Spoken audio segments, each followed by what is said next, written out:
सौरभ जी महाराष्ट्र से। राधे राधे माँ। राधे राधे महाराज जी।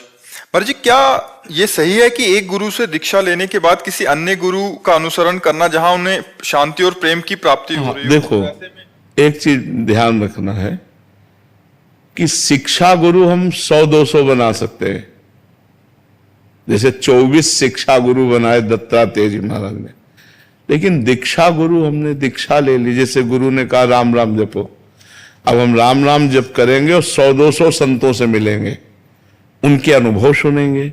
हमें जिन संत की बात अच्छी लगी वो बात हम जीवन में स्वीकार कर लेंगे। पर हमें लगता है कि गुरु जो मंत्र दीक्षा वाला गुरु एक ही होना चाहिए। शिक्षा गुरु अनेक किए जा सकते हैं।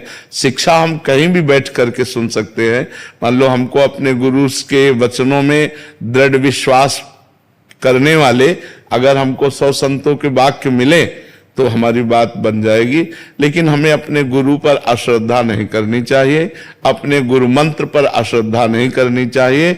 यदि हम अपने गुरु द्वारा दिया हुआ मंत्र और नाम जप करेंगे और सब संतों का संग करें और अपने गुरु के अनुकूल बात सुने, बात समझना है, सब संतों का संग करें पर बात वही पकड़ें जो हमारी साधना को पुष्ट करे, तो हमारी बात बिगड़ेगी नहीं। हम चाहे 100 संतों से संग करें, हमारा कुछ नहीं बिगड़।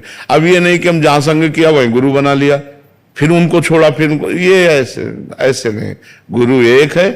शिक्षा दीक्षा सत्संग हम हजारों जगह सुन सकते हैं, तो वो बात अलग है। हम जो मंत्र दीक्षा लिए हैं वो एक ही जगह से, ऐसा चलना चाहिए हमें लगता है। और अगर गुरु पर अश्रद्धा हो जाए तो गुरु मंत्र पर तो अश्रद्धा नहीं होनी चाहिए ना। मान लो गुरु से आपका मन नहीं मिलता किसी भी कारण से, तो गुरु जी ने कहा है कि आप राधा राधा रटो, तो आप राधा राधा रटो, उसी से कल्याण हो जाएगा।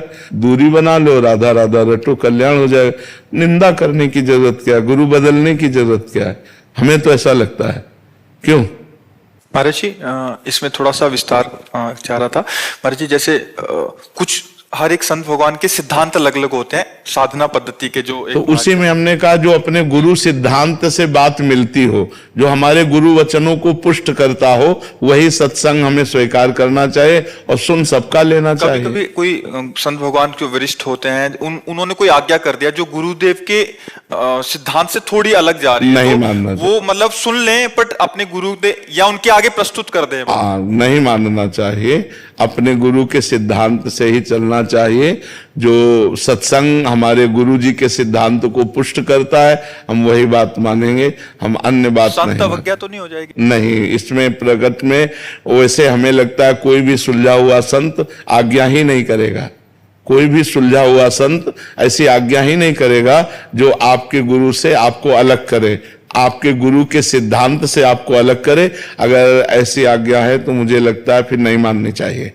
अपने गुरु में श्रद्धा, अपने गुरु मार्ग में पुष्टता, यही सत्संग का प्रभाव है। गुरु विमुख कर देना मतलब हरि विमुख हो जाना, फिर बात नहीं बनती है। एक तो मर्जी तो साधना संबंधित हो गया, एक उन्होंने कोई ऐसी सेवार्थ कार्यों में आज्ञा कर दी, आप प्याऊ बनाओ, मान लीजिए गौशाला बनाओ, तो अपने गुरु से इसकी आज्ञा लेनी चाहिए या वो कार्य कर सकते हैं अगर हमारे सामर्थ्य है, या नहीं भी है तो हम कैसे उसको नहीं? पहली बात तो है कि हर कार्य के लिए गुरुदेव की आज्ञा अनिवार्य है यदि हम परमार्थ पे चलते हैं।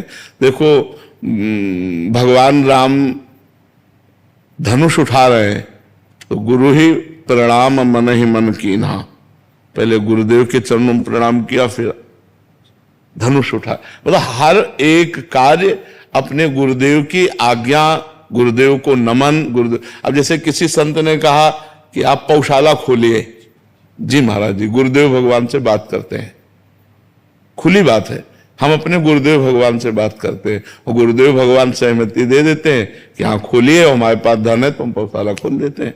लेकिन डायरेक्ट किसी बात को हम तब मानेंगे जब हमारे गुरुदेव की अनुमति होगी। हाँ, एक कोई आए थे तो कह रहे थे कि उन्होंने, किसी ने, पूज्य जन ने बोला है कि 1 साल तक यहाँ भंडारा कराया जाए, तो मतलब वो इतना ज्यादा हो गया कि उनकी आज्ञा का उल्लंघन करें तब दिक्कत, और यहाँ से एक महाराज जी की एक दिनचर्या है उसमें बाधित हो रही है, हमारी साधना बाधित हो रही है, तो महाराज जी उसमें नहीं, इसमें हो जाता है। इसमें चाहिए कि अपने गुरु से आज्ञा ले लेनी चाहिए।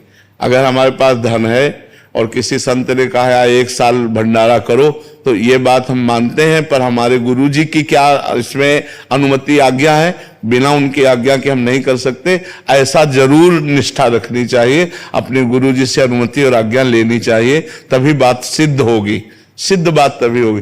नहीं ऐसे कभी कोई कुछ बोल रहा है, कभी कोई कुछ बोल रहा है, कभी कोई कुछ बोल रहा है, तब तो आप परेशान हो जाओगे कि संत अवज्ञा न हो जाए, तब तो आप परेशान हो जाओगे। कुछ दिन किया तो कह रहे जो महाराज जी ने एक पद्धति बताई थी, आपने पूजन की, मेरी श्री जी की सेवा ही छूट रही है, मेरा नाम जब छूट रहा है, तो मतलब वो एक, इसीलिए हमने कहा कि सत्संग सब जगह सुने, और जो गुरु के सिद्धांत और गुरु की आज्ञा को पुष्ट करने वाली बात हो वो बात सुन ले, और बकाया सब भगवान की चर्चा है, प्रणाम करके चल रहे। महाराज जी जैसे बचपन में मतलब जानते नहीं थे, गुरु दीक्षा हो गई है, लेकिन जो गुरुदेव भगवान है, लाइक हमारे मम्मी पापा सबकी जो दीक्षा हुई है, तो उस समय उन लोगों को दिनचर्या है उन्होंने बताई नहीं, तो गुरुदेव भगवान हमने तो ऐसे राधा नाम पहली बार सुना और राधा राधा जप रहे हैं।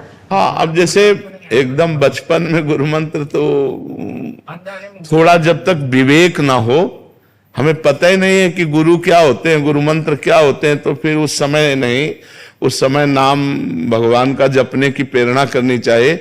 गुरु मंत्र तब देना चाहिए जब थोड़ा ज्ञान प्रकाशित हो जाए, कि वो समझे गुरु मंत्र क्या होता है, गुरु क्या होता है, सतमार्ग क्या हो। तो जैसे अब आपकी अवस्था है, अब आप समझ रहे हो, तो समझ करके उस मार्ग को स्वीकार करने में कोई दोष नहीं।